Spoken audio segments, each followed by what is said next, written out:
Shalom buat seluruh jemaat yang ada di GBI Padang Hijau Pineng.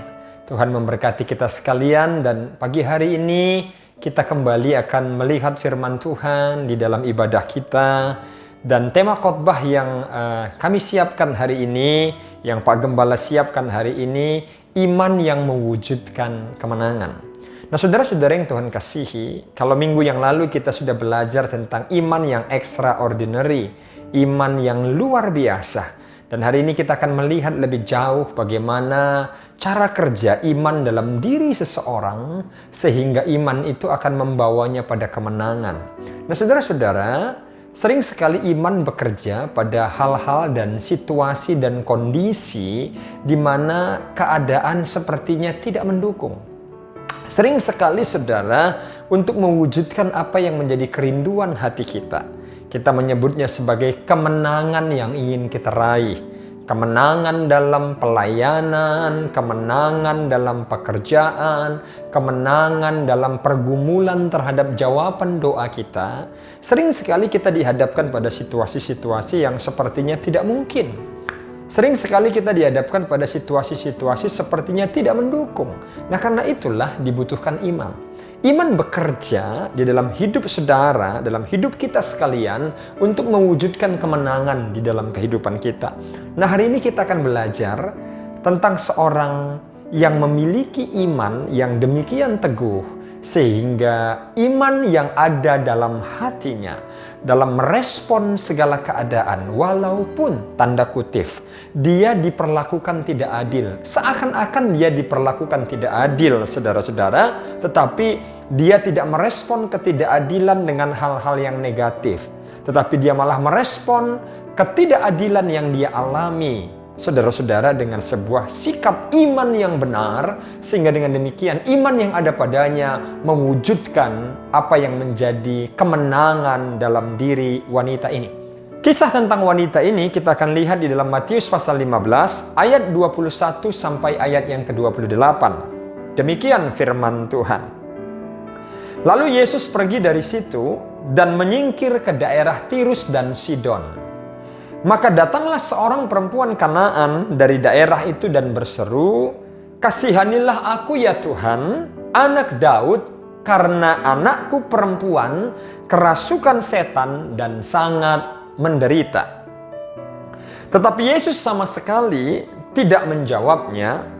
Lalu murid-muridnya datang dan meminta kepadanya, "Suruhlah ia pergi."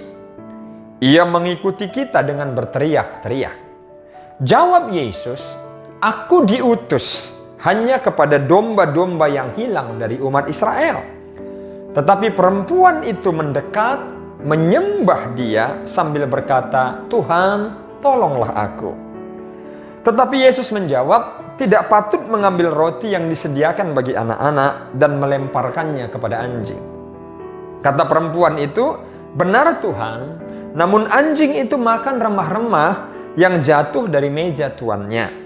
Maka Yesus menjawab dan berkata kepadanya, "Hai ibu, besar imanmu, maka jadilah kepadamu seperti yang kau kehendaki."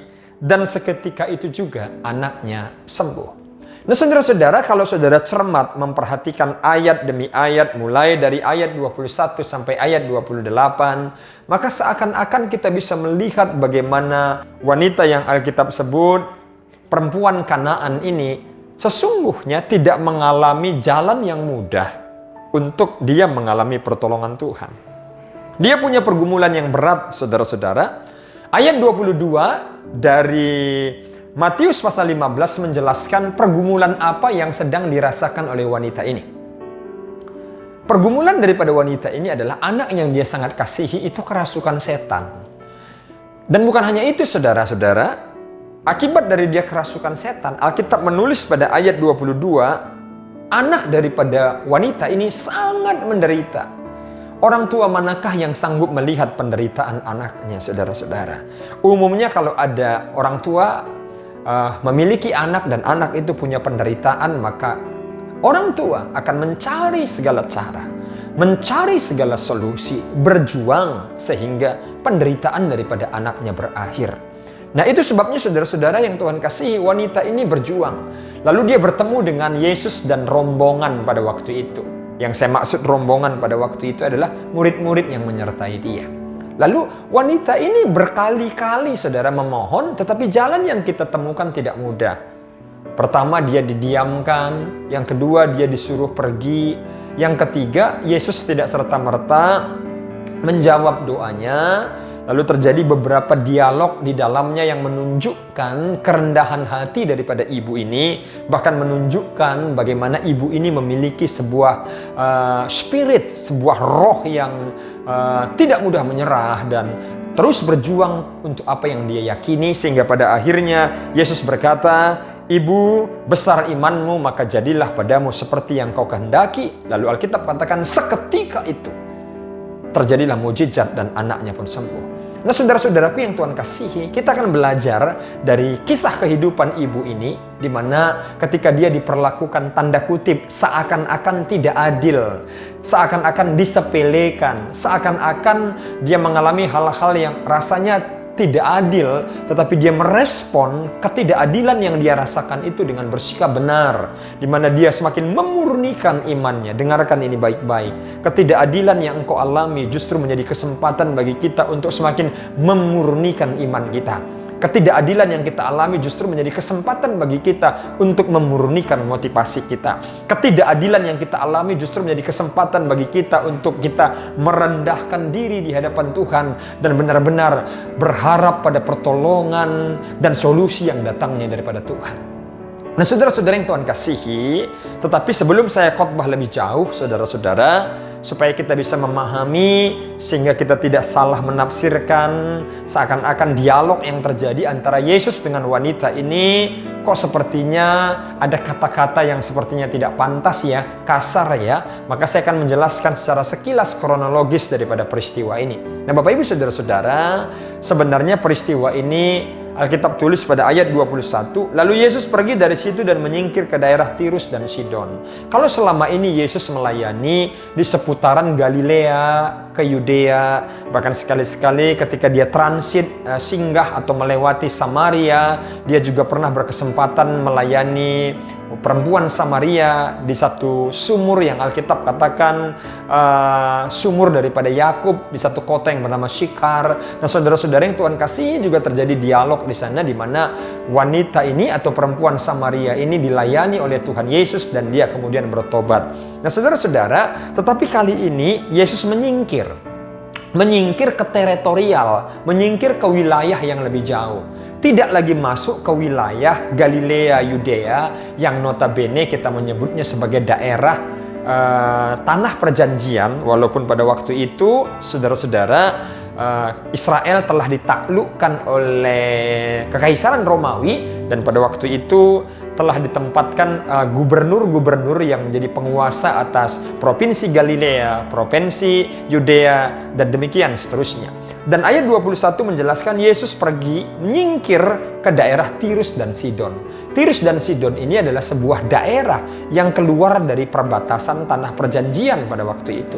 Sehingga dia bertemu dengan orang yang justru bukan orang Israel, bukan orang Israel. Dia bertemu dengan perempuan Kanaan, kata Alkitab.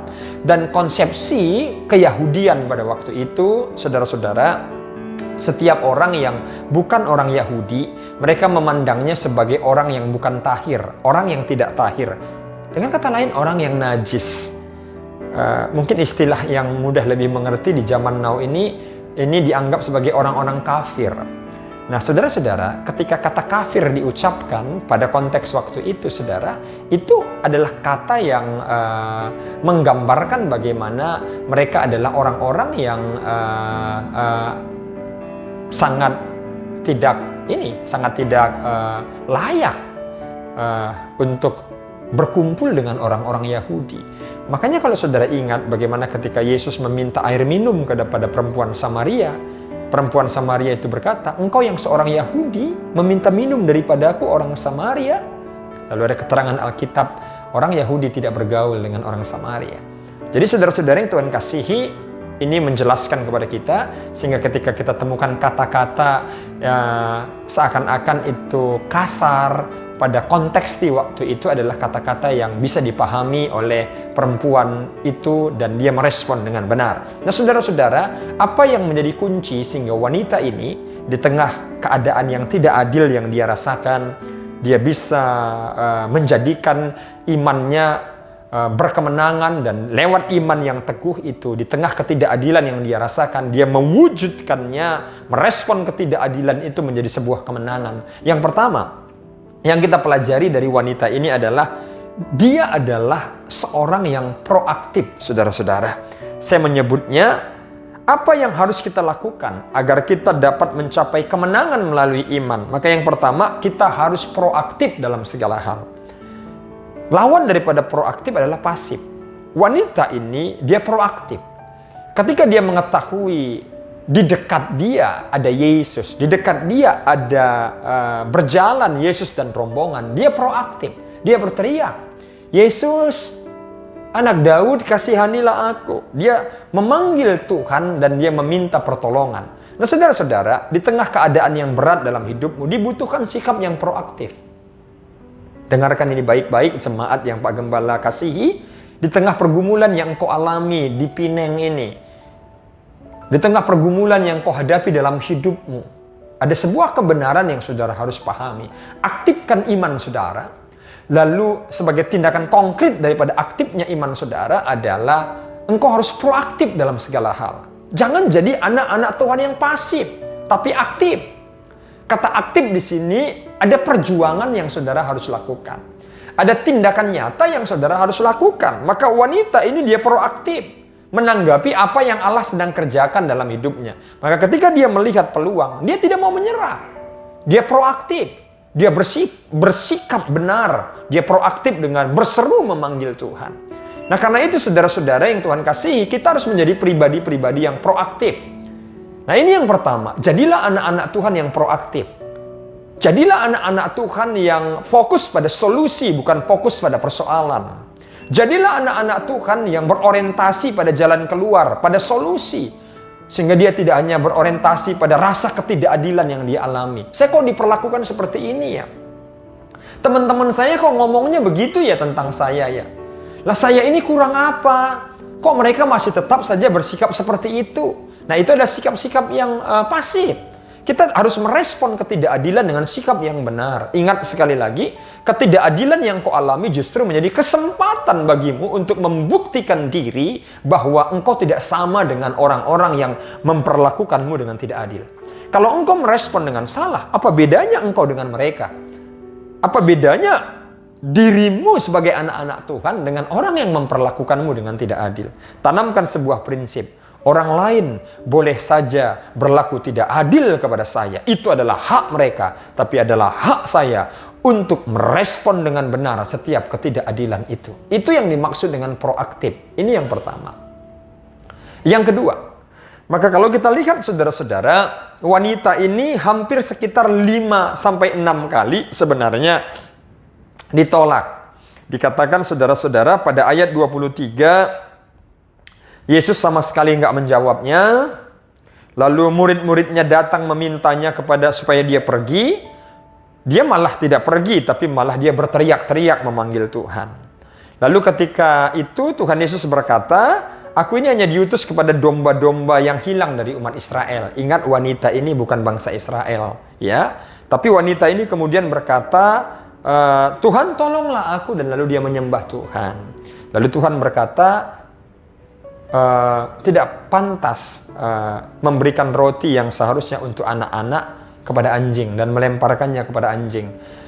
Yesus sedang berkata bahwa saat ini adalah waktunya untuk melayani anak-anak perjanjian, yakni bangsa Israel dan Yahudi, sedangkan wanita ini adalah di luar bangsa Yahudi. Kelak setelah Yesus bangkit dari kematian, Injil akan sampai kepada bangsa-bangsa yang lain, tapi dalam konteks pada waktu itu, Yesus sedang berkata bahwa fokus saya saat ini adalah untuk anak-anak perjanjian, orang-orang Israel. Tetapi wanita ini semakin merendahkan diri dan dia berkata, bukankah anjing makan dari remah-remah yang jatuh dari meja tuannya?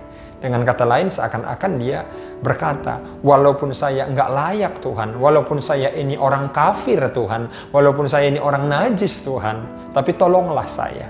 Dan dia merendahkan diri. Aku ingin dekat dengan anak-anak kerajaan itu. Aku ingin dekat dengan Tuhan. Tolonglah aku Tuhan. Dari ayat ini saya merumuskan, kalau yang pertama dia proaktif dalam segala hal, maka yang kedua, wanita ini setia bergumul, saudara. Saya menyebutnya wanita ini setia dalam pergumulan. Saudara, kalau ingin mewujudkan imanmu ke dalam sebuah kemenangan, engkau harus setia bergumul. Bergumul di sini maksudnya dalam konteks wanita ini, dia terus berjuang terhadap apa yang dia rindukan, yakni kesembuhan atas anaknya. Sehingga ketika seakan-akan dia ditolak, seakan-akan dia tidak diberi kesempatan, dia terus setia bergumul, dia terus berjuang, terus berjuang, terus berjuang.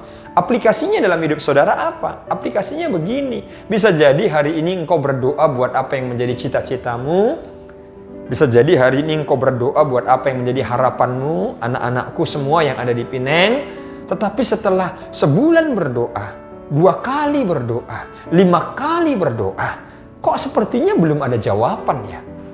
Maka hari ini firman Tuhan ini mengingatkan engkau kembali untuk terus setia dalam pergumulanmu. Bergumul terus, cengkram terus pergumulan saudara. Kata bergumul mengingatkan kita peristiwa di mana Yakub ketika pulang dari mertuanya Laban, saudara-saudara, ketika dia mau pulang, Yakub itu takut bertemu dengan Esau. Kenapa? Karena di masa mudanya Yakub pernah tipu kakaknya Esau. Di mana ketika ayah mereka Ishak hendak meninggal, Yakub menyamar sebagai kakaknya Esau sehingga tanpa sadar Ishak memberkati Yakub sebagai anak sulung. Sehingga akibat daripada itu Esau marah dan larilah Yakub untuk merantau, dan akhirnya dia pergi ke Aram Mesopotamia, di mana dia pergi ke rumah keluarga atau kerabat daripada ibunya, mamanya daripada Yakub. Nah, karena itu saudara-saudara yang Tuhan kasih, ketika dia pulang, ketika dia sudah punya anak, punya istri, dia pulang dengan membawa harta yang banyak, dia takut bertemu dengan kakaknya Esau. Sehingga di malam itu dia semalam-malaman bergumul, saudara-saudara, dengan malaikat Tuhan. Bahkan sampai pagi Yakub berkata, ketika malaikat itu berkata, "Lepaskan aku." Yakub berkata, "Aku tidak akan melepaskanmu sebelum engkau memberkatiku." Gitu. Sehingga akhirnya apa yang terjadi? Malaikat itu melakukan sesuatu, dan akhir daripada kisah ini, malaikat itu berkata, "Mulai hari ini namamu tidak lagi Yakub tapi Israel."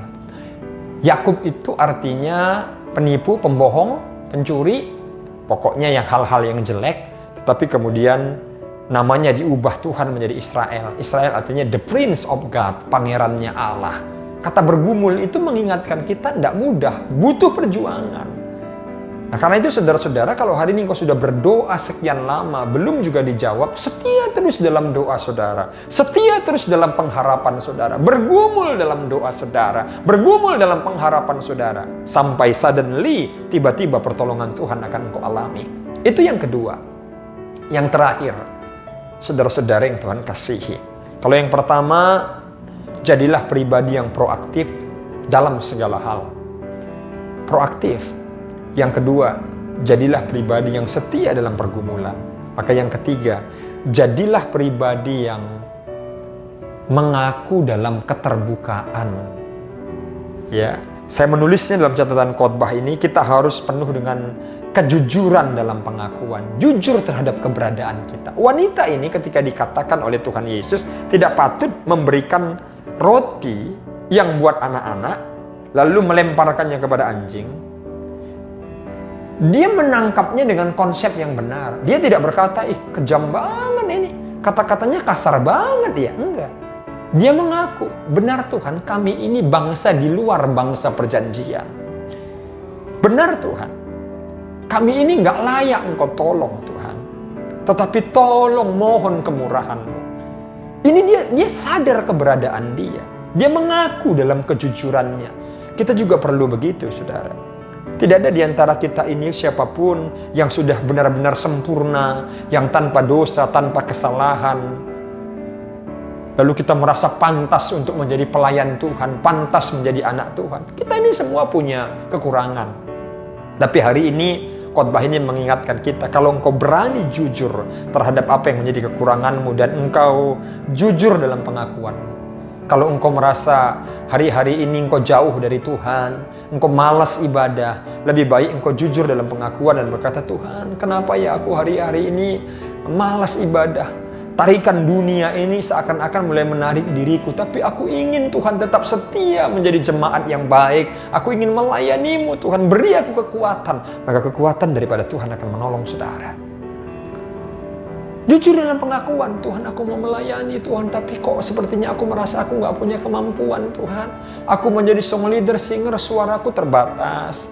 Aku mau main musik seperti Kak Okta, tapi aku tidak punya kemampuan. Jujur, nanti Tuhan akan taruh di hati saudara satu beban untuk pelayanan. Sebab pelayanan itu bisa di mana-mana aja. Pelayanan nggak mesti harus menjadi song leader, WL, worship leader. Pelayanan tidak hanya mesti harus menjadi seorang pengkhotbah.